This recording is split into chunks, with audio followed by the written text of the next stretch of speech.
आरोपी वाल्मिक कराडचे सगळे रिपोर्ट ताबडतोब सार्वजनिक करा। सामाजिक कार्यकर्त्या अंजली दमानी यांची मागणी। कराडवर सध्या रुग्णालयात उपचार सुरू। महादेव मुंडे हत्या प्रकरणाचा तपास आता अंबेजोगाई पोलीस उपाधीक्षकांकडे वर्ग। बीड पोलीस अधीक्षकांचे आदेश। महादेव मुंडेंच्या हत्येवरून वाल्मिक कराडसह मुलांवर गंभीर आरोप। उत्तम जानकरांचं दिल्लीतील आंदोलन स्थगित।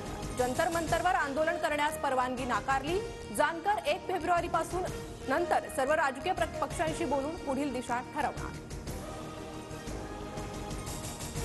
लाडकी बहीण योजनेत 30 लाख अपात्र महिलांना लाभ। 1,500 कोटी रुपये दिल्याचा एका वृत्तपत्राचा दावा, तर अपात्र महिलांना लाभ मिळाल्याच्या बातम्या कपोलकल्पित। रुपाली चाकणकरांनी दावा फेटाळला। आजपासून एसटीचे नवे दर लागू। एसटीच्या तिकीट दरात 15% वाढ। मुंबई ते पुणे प्रवास 80 रुपयांनी महागला। प्रवाशांमध्ये नाराजीचा सूर।